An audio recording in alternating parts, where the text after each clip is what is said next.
Assalamualaikum warahmatullahi wabarakatuh. Perkenalkan, saya Anita Nurhami dengan NIM 250230114. Video ini saya buat untuk memenuhi tugas ujian tengah semester mata kuliah Perencanaan dan Pengelolaan Sumber Daya Air. Pada video ini, saya akan memaparkan perencanaan dan pengelolaan sumber daya air Indonesia untuk 25 tahun yang akan datang dan juga ada studi kasus sedimentasi pada Waduk Merica, Das Rayu Hulu.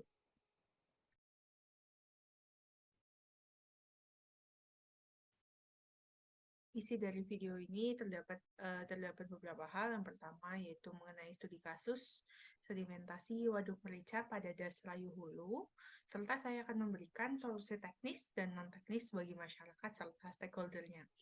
Yang kedua, saya akan memaparkan mengenai perencanaan dan pengelolaan SDA Indonesia untuk 25 tahun yang akan datang dengan beberapa pendekatan. Yang pertama, ada this theory. Yang kedua adalah theory of plant behavior. Kemudian community dialogue, organizational behavior, field research, SWOT analysis, dan juga skala prioritas dengan penilaian pembobotan.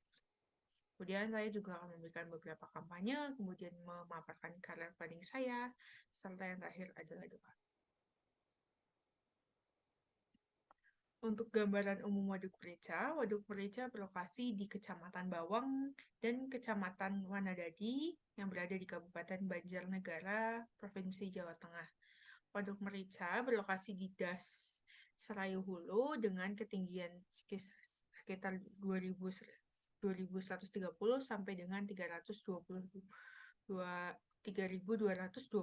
mdpl yang didominasi dengan kemiringan lereng 8-15%. Untuk beberapa data teknis dari Waduk Merica membendung sungai utamanya adalah Sungai Sayu dan juga ada beberapa sungai lainnya, salah satunya adalah Sungai Merawu. Untuk luas DTA-nya mencapai 957 km persegi dan memiliki kapasitas tampungan awal di 193,5 juta meter persegi. Fungsi Waduk Merica merupakan waduk multipurpose, jadi terdapat beberapa fungsi. Yang pertama sebagai PLTA.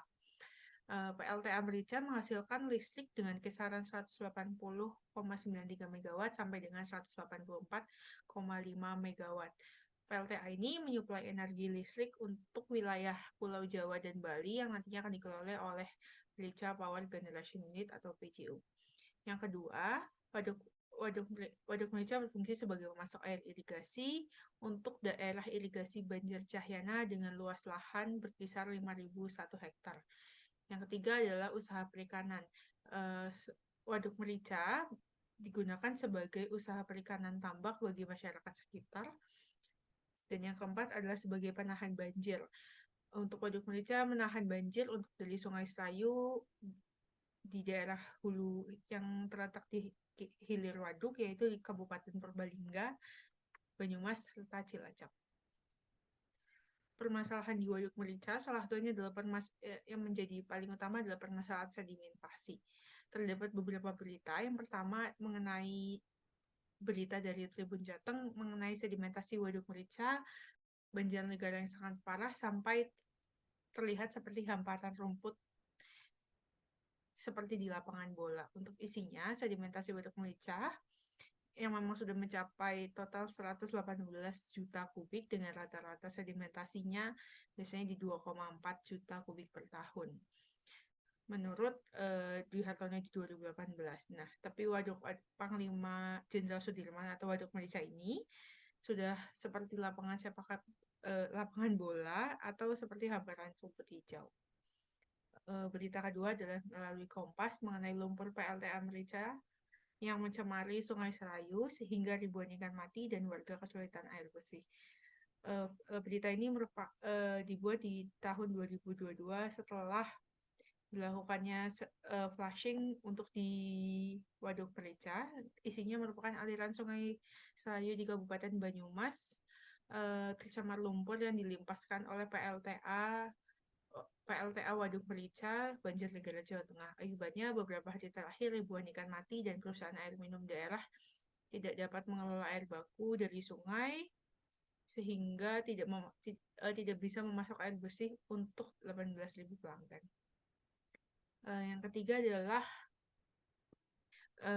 berita dari Magelang Express di tahun 2022 dengan judul kerusakan kawasan Dieng, penyebab dari waduk merica yang berumur pendek.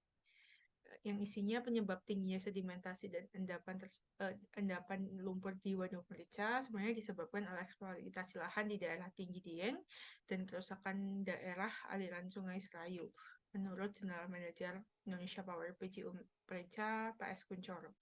Untuk daya tampung air yang tersisa di waduk merica hanya 14% dan 88%-nya berisi lumpur dan sedimen. Umur waduk tidak bisa bertahan lama, bahkan sudah diprediksi kurang dari 5 tahun dengan adanya penumpukan sedimen yang sangat tinggi ini. Dampak lain yang muncul dari penumpukan sedimen yang sudah sangat tinggi ini bahwa waduk merica sudah kehilangan kemampuan untuk menahan banjir Sungai Serayu untuk di Kabupaten Purbalingga dan Cilacap. Selanjutnya saya akan memaparkan solusi untuk sedimentasi waduk merica. Balik lagi, saya akan merangkum dari penyebab sedimentasi dari beberapa hal. Yang pertama adalah penyebabnya tinggi sedimentasi dan endapan lumpur disebabkan oleh eksploitasi lahan di dataran tinggi Dieng dan juga kerusakan daerah aliran Sungai Serayu di hulunya. Yang kedua adalah sedimentasi diakibatkan oleh aktivitas pertanian serta perkebunan di daerah hulu sungai dan di sepanjang Kali Serayu, Kali Merabu, dan Kali Lumajang yang kurang memperhatikan konservasi tanah air. Beberapa akibat dari sedimentasi ini, yang pertama kapasitas waduk menurun, umur waduk yang semakin memendek, kehilangan fungsi penahan banjir. Yang keempat, kerja turbin yang menjadi tidak efektif karena adanya sedimentasi yang bergerak. Yang kelima adalah blooming eceng gondok pada waduk. Solusi-solusinya, yang pertama saya akan memberikan solusi teknis dari permasalahan sedimentasi waduk.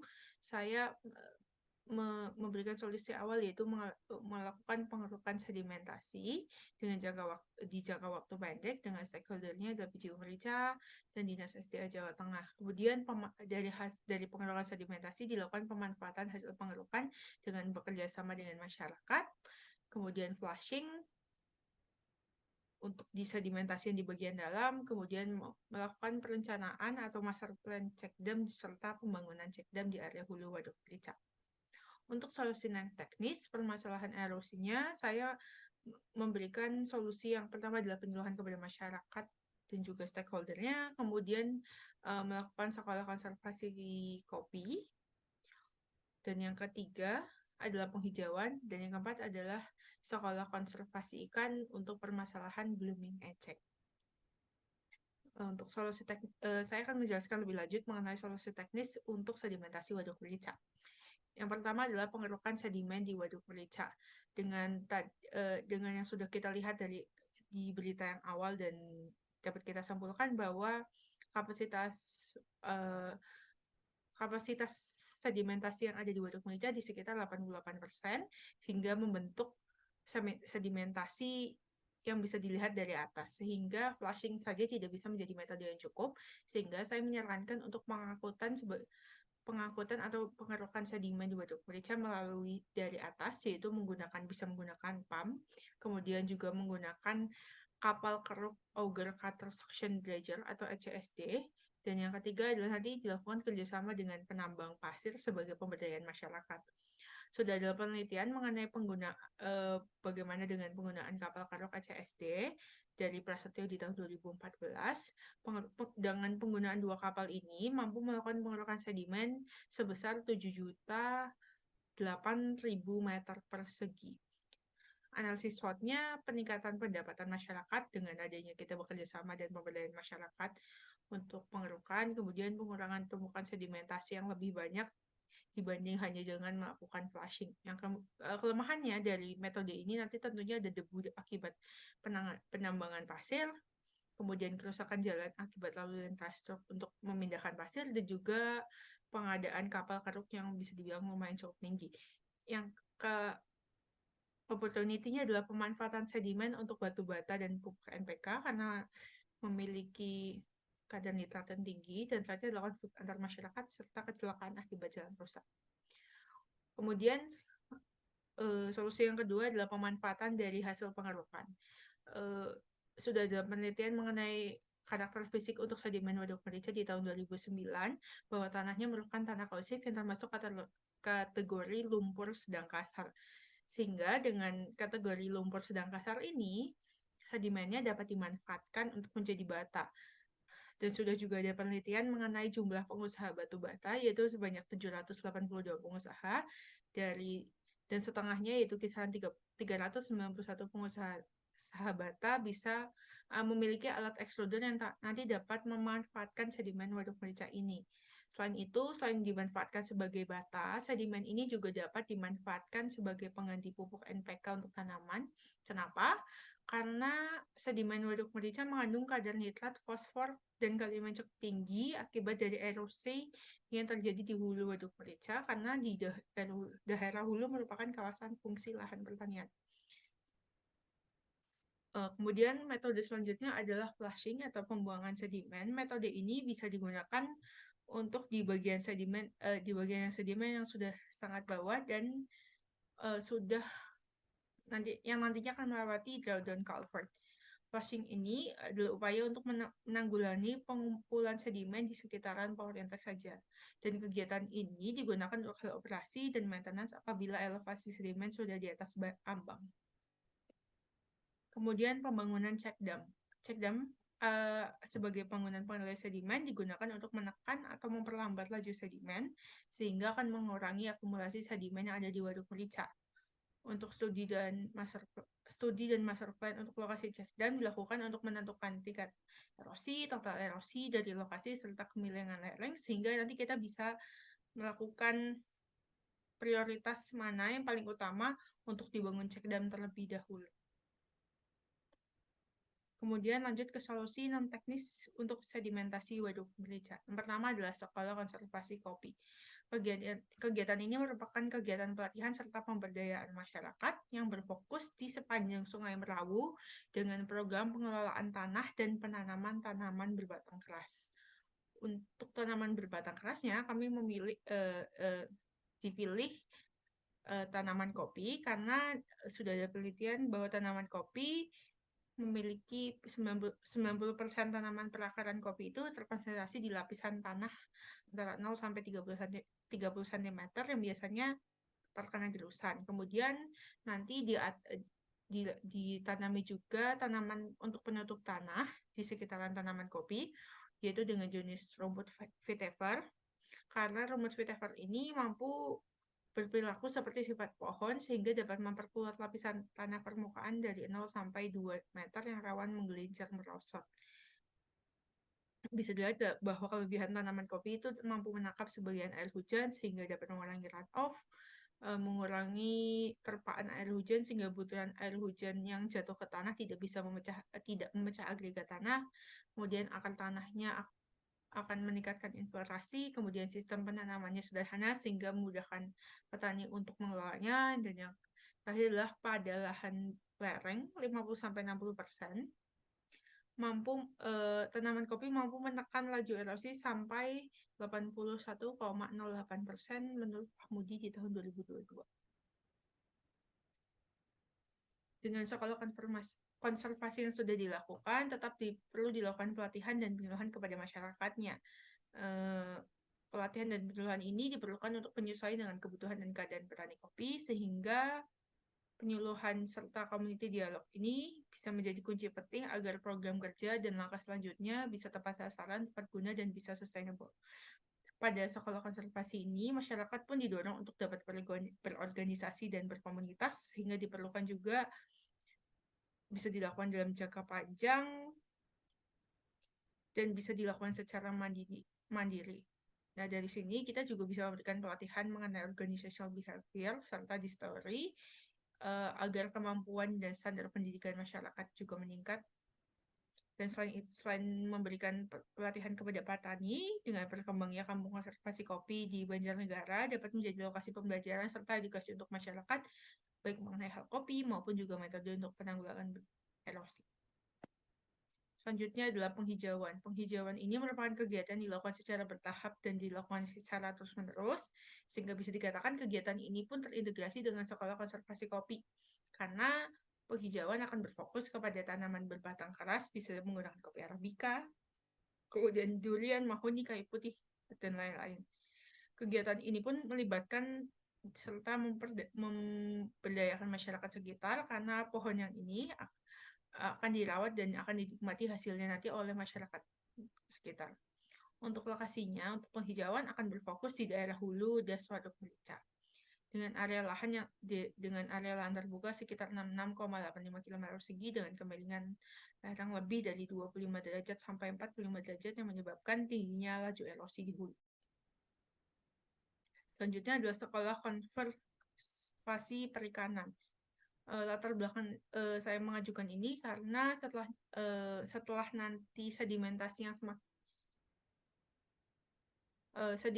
semakin bertambah ini kan menyebabnya usaha perikanan pada Waduk Merica menurun sehingga perikanannya tidak menguntungkan terlebih dahulu karena kapasitas Waduk Merica menurun karena sedimentasi yang meningkat. Kemudian adanya juga fenomena peningkatan blooming tanaman eceng pada Waduk Merica karena kandungan NPK seperti nitrit yang terkandung pada sedimen. Kemudian permasalahan ini pun mampu mengakibatkan masalah kerusakan pada turbin jika tanaman eceng gondok masuk ke dalam mesin, sehingga Sekolah Konservasi Perikanan ini dapat menjadi solusi. Untuk solusinya, tanaman eceng ini nanti dapat dimanfaatkan sebagai pakan ikan herbivora dan omnivora sebagai pengganti pelet, sehingga tanaman eceng ini nanti dapat dimanfaatkan sebagai bahan baku pelet untuk ikan. Kemudian penanganannya juga dapat memberikan keuntungan secara ekonomi bagi masyarakat sekitar yang berada di sekitar waduk, sehingga kegiatan ini pun dapat melibatkan para masyarakat sekaligus menambah jumlah ikan serta potensi penanganan blooming eceng yang efektif. Kemudian sekolah perikanan ini juga diperlukan untuk memberikan kegiatan pelatihan serta pemberdayaan masyarakat untuk dapat meningkatkan pemahaman masyarakat mengenai konservasi perikanan di waduk. Kemudian sekolah konservasi perikanan pun akan berfokus di petani dan pengelolaan tambak yang sudah ada di Waduk Merica. Kegiatan ini dapat dilakukan pada jangka menengah setelah sedimentasi pada Waduk Merica berkurang dan sudah lumayan teratasi. Selanjutnya saya akan memaparkan mengenai perencanaan dan pengelolaan untuk 25 tahun yang akan datang dengan fokus di Dasrayu Hulu. Penjelasan mengenai Dasrayu Hulu berada di 2 kabupaten, yaitu Kabupaten Banjarnegara dan Kabupaten Wonosobo. Untuk Dasrayu Hulu memiliki luas sekitar 97.839,59 hektar dengan ketinggian 213 sampai 3.238 mdpl yang didominasi dengan kemiringan lereng 8 sampai 15%. Penggunaan lahan Dasrayu Hulu secara umum penggunaannya didominasi oleh jenis penggunaan lahan kebun sekitar seluas 30,43%. Untuk pendekatan yang akan saya gunakan adalah this theory of plant behavior, community dialogue, organizational behavior, future search, SWOT analysis, serta skala prioritas dengan penilaian pembobotan. Yang pertama adalah this theory. This theory adalah tipe kepribadian yang disusun oleh Dr. William Moulton Marston, seorang psikolog di Universitas Harvard. Bisa dilihat bahwa this theory akan memiliki 4 tipe personality. Yang pertama adalah dominan, yang akan lebih berfokus kepada task, dan juga memiliki sifat yang outgoing dan aktif, sehingga dominan ini akan lebih bisa memimpin, memiliki sifat yang kompetitif. Kemudian ada personality yang influential. Untuk personality ini akan lebih berfokus kepada people atau orang dan juga memiliki sifat yang outgoing serta aktif. Sehingga orang dengan personality influential ini biasanya memiliki sifat yang antusias, bisa persuasif, dan juga memiliki sifat yang inspiring. Kemudian adalah personality steady, yaitu yang biasanya berfokus kepada people atau orang dan juga memiliki sifat yang lebih reflektif dan tertutup. Biasanya orang yang steady ini memiliki lebih sabar dan memiliki emosional stabil. Kemudian untuk personality yang keempat atau compliant adalah personality yang lebih fokus kepada tugas atau task dan juga memiliki sifat yang tertutup serta reflektif. Untuk personality ini lebih banyak mengerjakan mengenai analytical dan juga sedikit memiliki consciousness terkait tugas-tugasnya. Kemudian dari this teori ini, maka kita dapat memperoleh gambaran tentang bagaimana caranya seseorang bersikap dalam situasi atau lingkungan tersebut yang dapat sangat membantu jika dalam kita perencanaan PPSDA ini, karena kita tidak hanya berfokus pada secara teknis aja atau secara struktural, tapi kita juga berusaha untuk dapat mengatur bagaimana orang dan sosial yang ada di sekitar. Kemudian teori yang kedua adalah teori of planned behavior. Teori ini merupakan teori yang menyatakan bahwa hubungan antara sikap, norma, subjektif, dan perspektif ini akan mempengaruhi niat perilaku individu untuk melakukan suatu tindakan seseorang atau tindakan individu. Dilihat bahwa keyakinan perilaku ini akan menginfluence orang untuk bersikap sesuai dengan perilakunya. Kemudian keyakinan norma juga akan memupuk orang untuk memiliki norma yang subjektif, serta pengendalian keyakinan yang nanti membuat orang memiliki kemampuan dalam mengontrol tingkah laku, kemudian nanti akan membentukkan niat, sehingga niat ini akan dianggap sebagai awal dari sebuah tindak yang nantinya akan berubah menjadi tindakan. Dan beberapa hal penting adalah kemampuan mengontrol tingkah laku ini pun dapat mengatur perilaku ketika akan berubah dari niat akan berubah menjadi perilaku. Kemudian adalah community dialogue. Community dialogue merupakan metode dalam bentuk suatu mediasi tingkat lokal yang menempatkan anggota masyarakat sebagai inti dialog untuk menyelesaikan konflik lokal.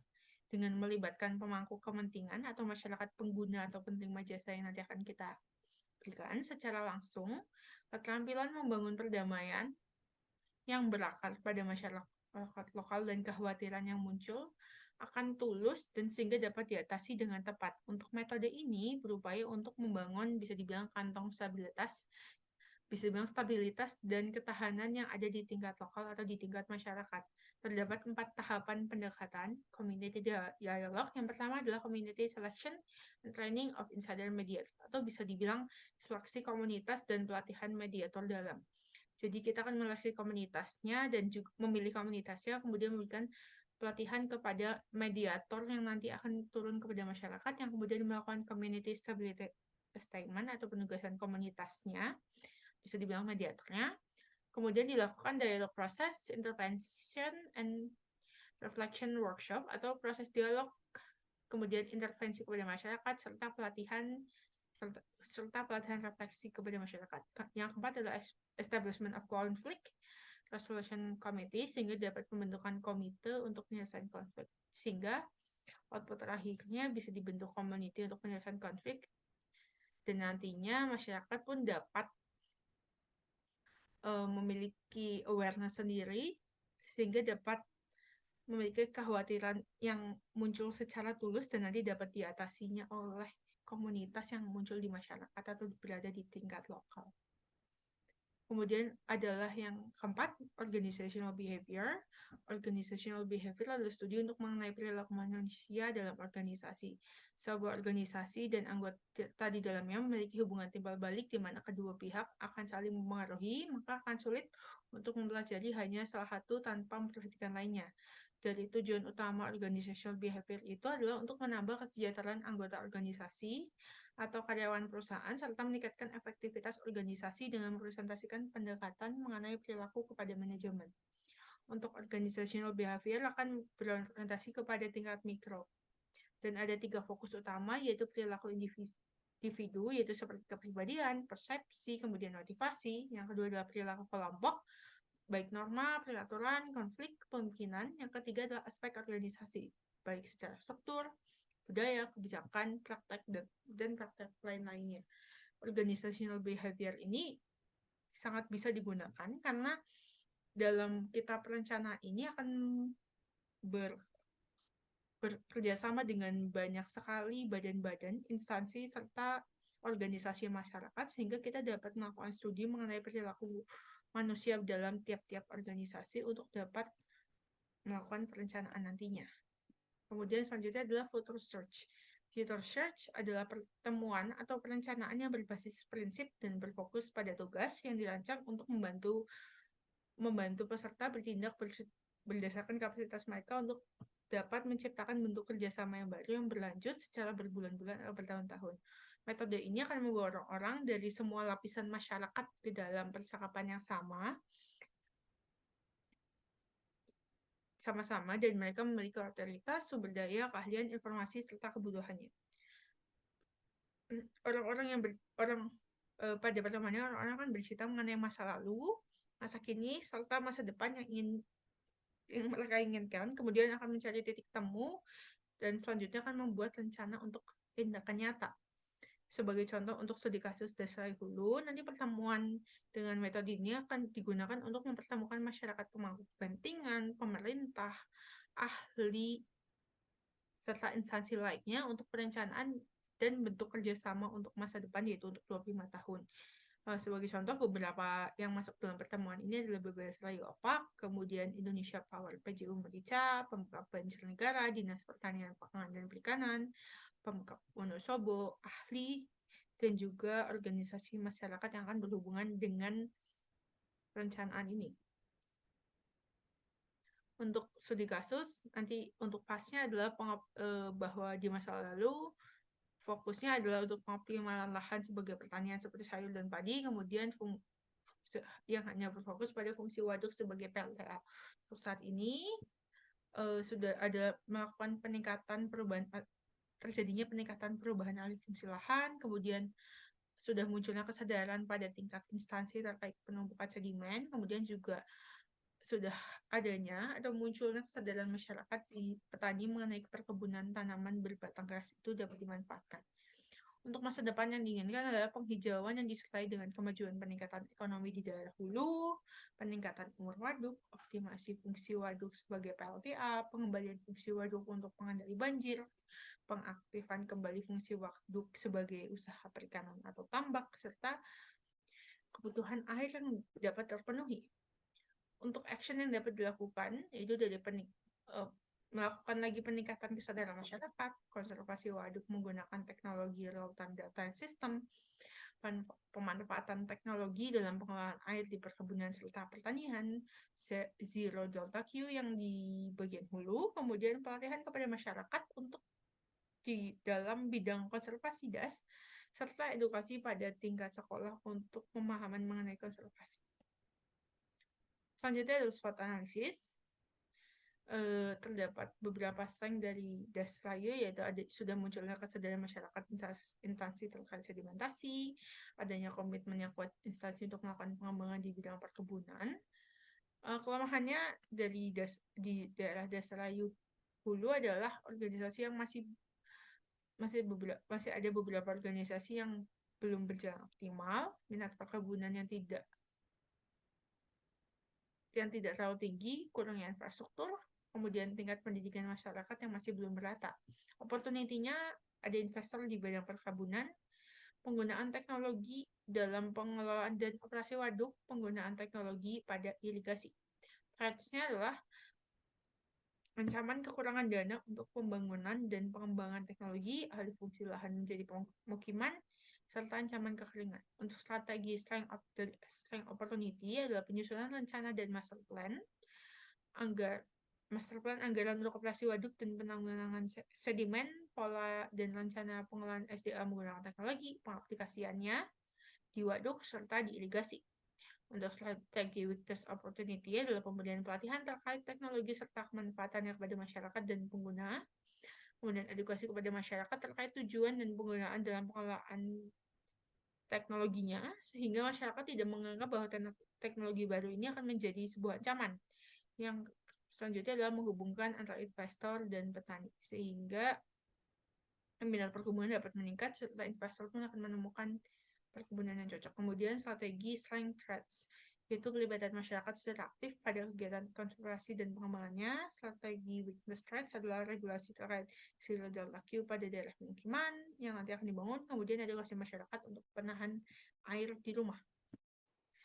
Kemudian dibuat skala prioritas sehingga didapatkan peringkat yang pertama adalah untuk regulasi, yang kemudian kedua adalah penyusunan rencana master plan untuk operasi waduk untuk penanggulangan sedimen, kemudian pola dan rencana pengolahan SDM menggunakan teknologi, terus kemudian pelibatan masyarakat kepada kegiatan konservasi dan pengembangannya, pengaplikasian teknologi pada irigasi serta waduk, dan selanjutnya adalah edukasi masyarakat untuk menahan air di tanah, air di rumah, kemudian edukasi terkait kepada masyarakat terkait tujuan dan penggunaan dalam pengelolaan nanti teknologi yang sudah diaplikasikan sehingga masyarakat pun tidak menganggap bahwa ini merupakan sebuah ancaman dalam menghubungkan antara investor dan petani. Selain itu, saya mengatakan bahwa kita tuh harus berkata tidak untuk korupsi dan diperlukan beberapa hal. Yang pertama adalah kita diperlukan untuk memupuk sifat anti korupsi. Yang paling utama adalah dari diri kita sendiri, dan kemudian selain kita memupuk sifatnya, kita juga perlu mengimplementasikannya pada kehidupan sehari-hari. Beberapa sifat yang mungkin bisa kita lakukan, pertama dari jujur, kemudian berani, disiplin, agar kita tidak korupsi waktu, kerja keras, adil, dan agar kita merasa bahwa korupsi itu tidak hanya berfokus kepada diri kita, namun juga kita harus adil kepada masyarakat, peduli, mandiri, sederhana, serta tanggung jawab.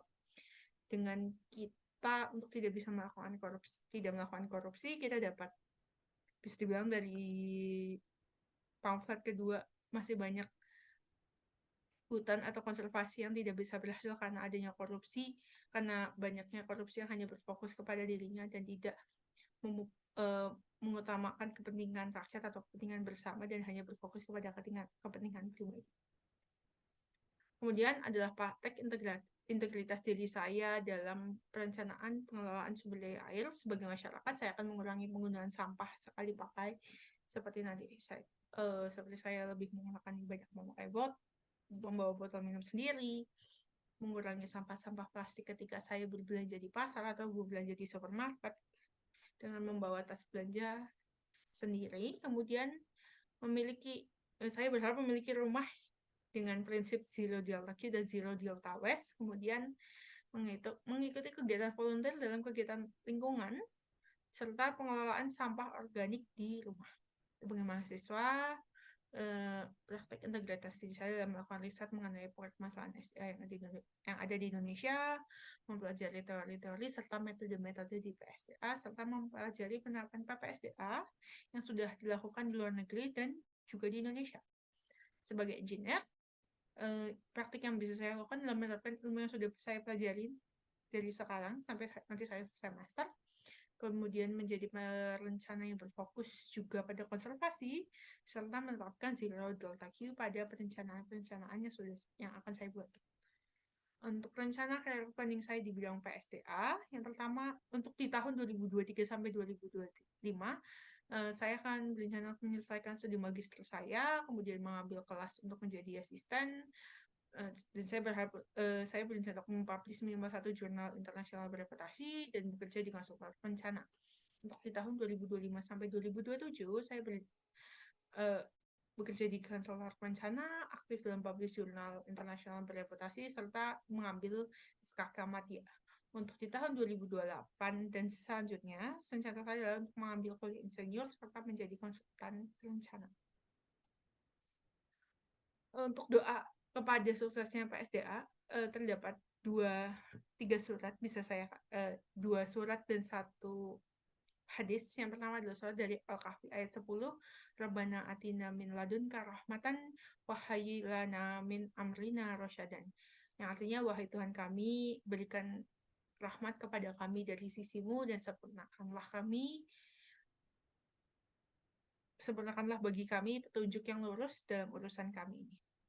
Yang kedua adalah yaitu surat Thaha ayat 25-26, Rabbi syahli sadri wa yassri Wa yassir li amri, yang artinya ya Tuhanku, lapangkanlah untuk dadanku dan mudahkan untukku urusanku dalam kitab ketika sedang melakukan perencanaan dan pengelolaan SDA ini. Yang kedua adalah hadis riwayat Abu Awanah dengan bacaan Allahumma jalilna sahaban qasifan dalulan dahuqan tumtiruna minhu rozazan kithitan sajlan ya zal jalali wal ikram, yang artinya ya Allah ratakanlah hujan di bumi kami, tebalkan gumpalan awannya yang petirnya menggelegar dahsyat dan mengkilat, sebuah awan darinya hujani kami dengan tetesan deras, hujan yang rintik dan kecil yang nanti akan menyirami bumi secara merata. Wahai Zat yang Maha Agung lagi Maha Mulia. Dan kami berharap bahwa kekeringan tidak terjadi di PPSDA di Indonesia, kemudian kami dapat merencanakan serta melakukan perencanaan pengelolaannya dengan baik. Mungkin itu dari saya. Terima kasih. Wassalamualaikum warahmatullahi wabarakatuh.